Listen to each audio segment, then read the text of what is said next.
Uang gitu bener yang nggak punya tentang uang sampai ke virtual sekarang yang tidak terlihat namun ternilai dan kita sepakat bahwa itu tetap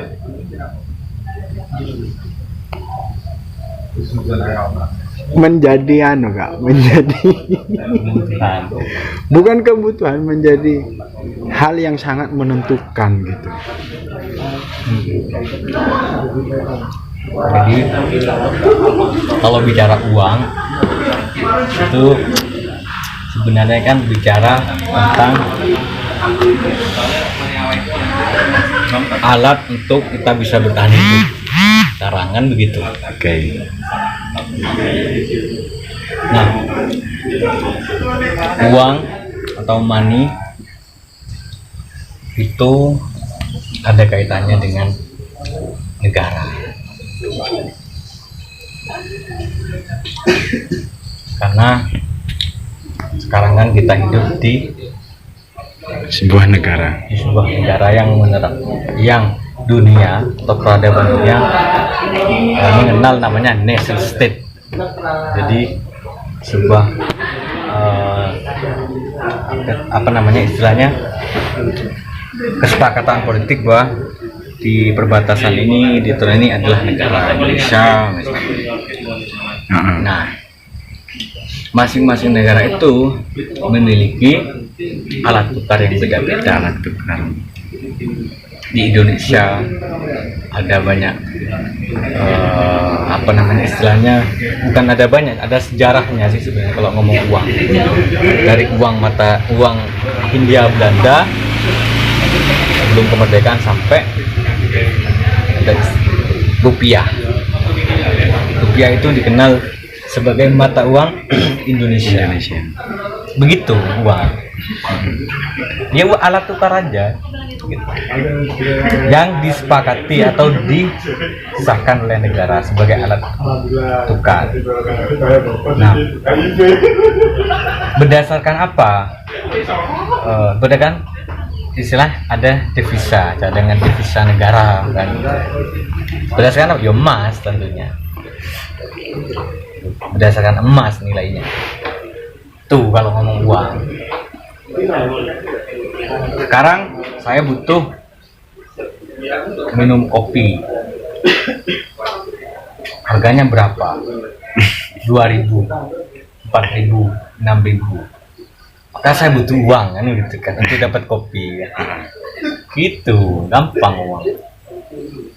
Meskipun kita punya emas, kalaupun punya emas, kita nggak bisa langsung semena-mena menukarkan emas ke warung kopi kan.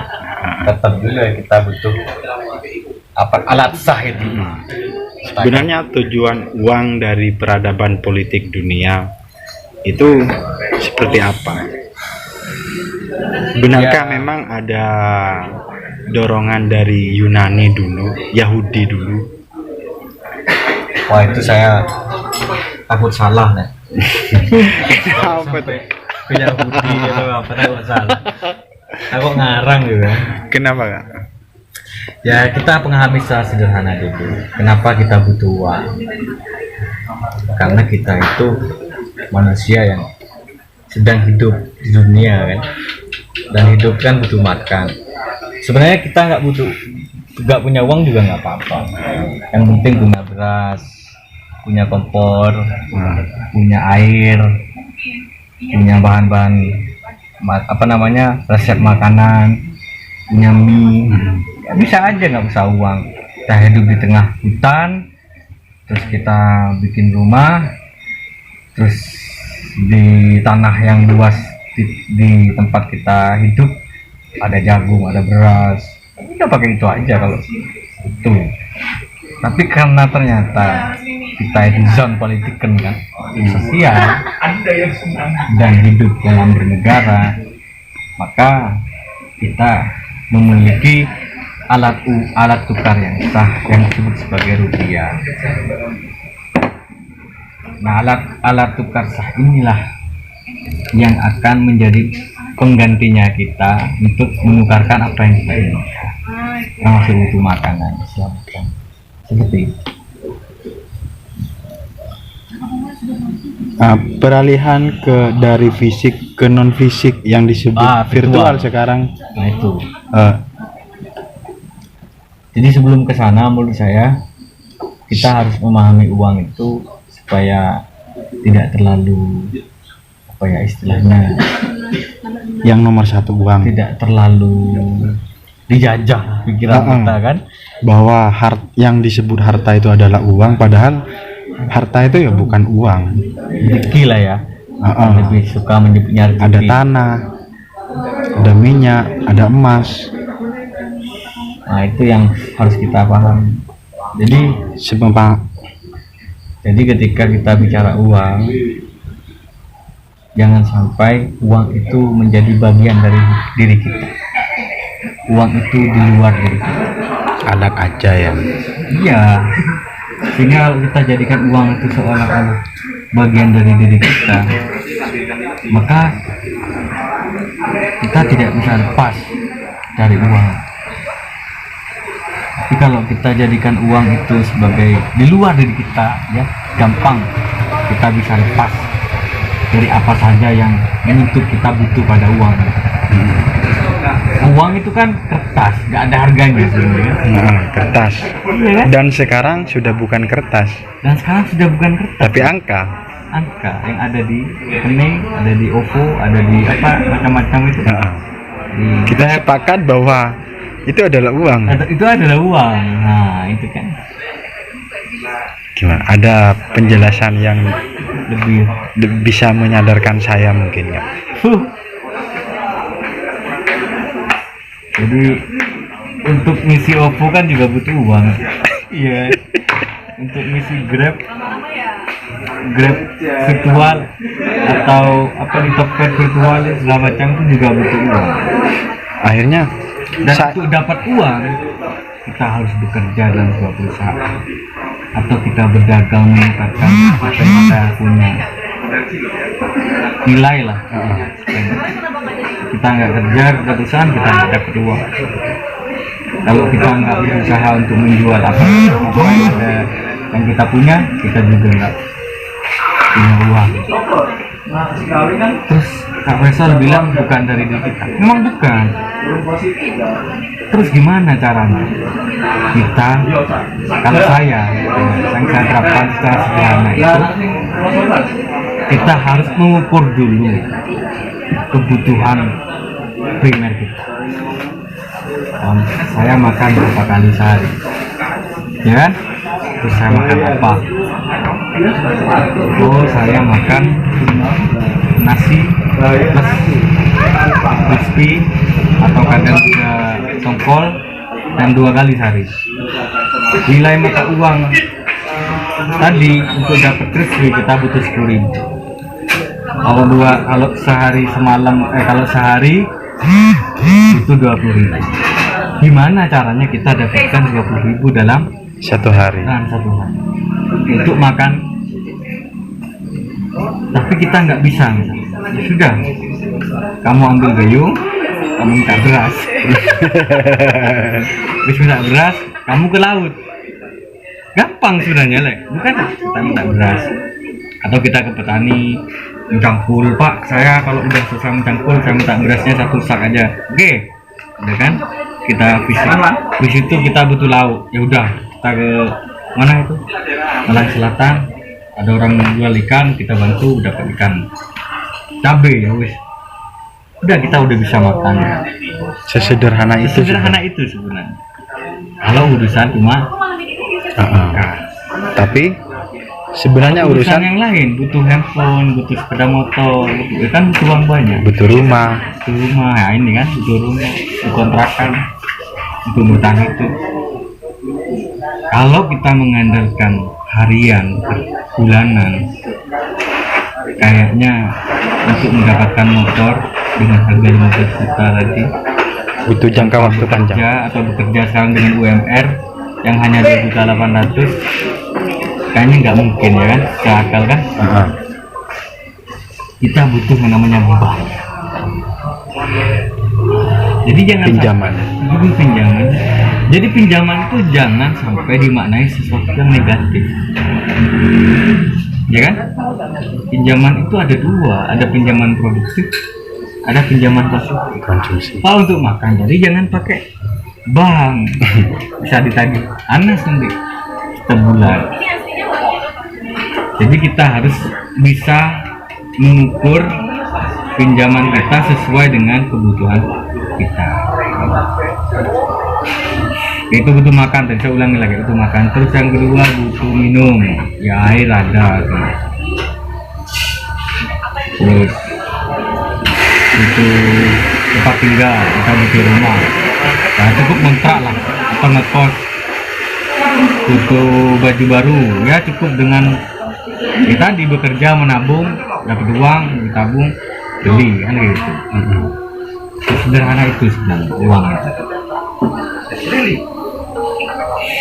Yang membuat sumpek itu kan ingin memproduksi uang, ingin menciptakan mesin uang kan gitu kan, ingin seolah-olah sehari kita sudah ditransfer uang Untuk dengan tidak mencukupi bekerja. kebutuhan. Iya, dengan terus ngajak teman-teman ngopi, ya uang juga ada kan, kayak gitu yang bikin kita sumpek. Sehingga kita bermimpi untuk mendapatkan uang sehari 1 juta, besok 1 juta. Nah itu yang salah menurut saya. Tidak salah kalau cuma untuk untuk kerja sosial. Misalnya tadilah ya, untuk dapat 20.000 kita sudah bisa lah. Misalnya dengan cara jualan kopi, jualan mie, jualan apa, atau ke sawah mencangkul, atau bekerja bersebran, oke lah.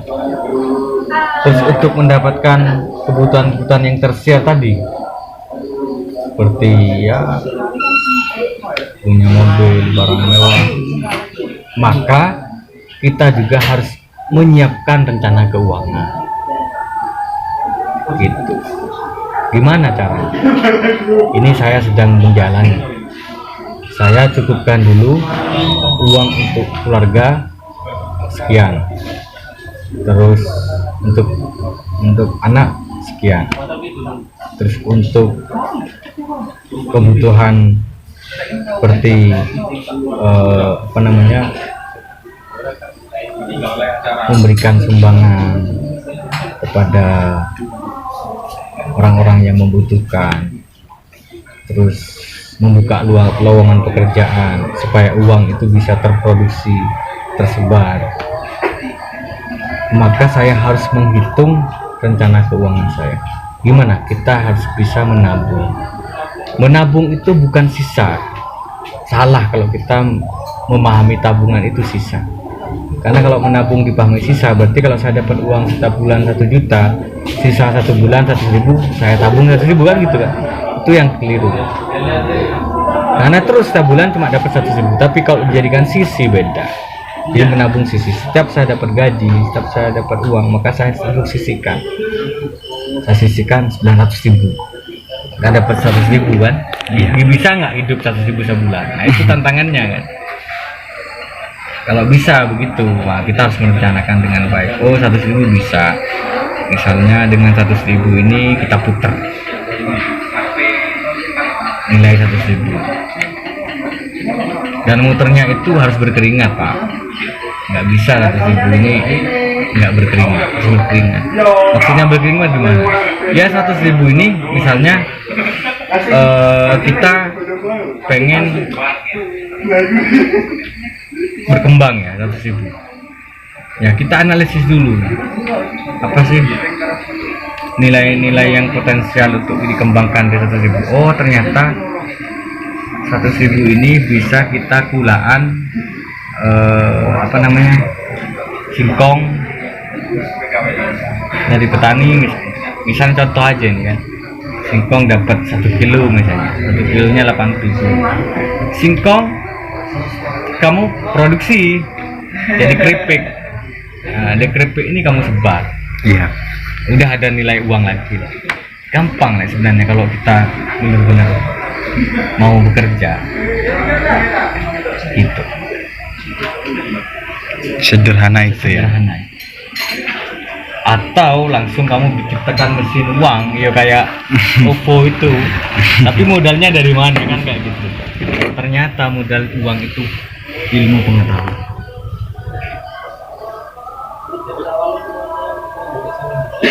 Ilmu pengetahuan. Kalau kita punya ilmu pengetahuan, punya teori yang bagus, khususnya dalam perencanaan keuangan di zaman modern, kita bisa menciptakan mesin uang. Ayah, nah sini tuh mesin uang atau gini beli properti. Boleh. Dah nanti. Makasih ya. Siap.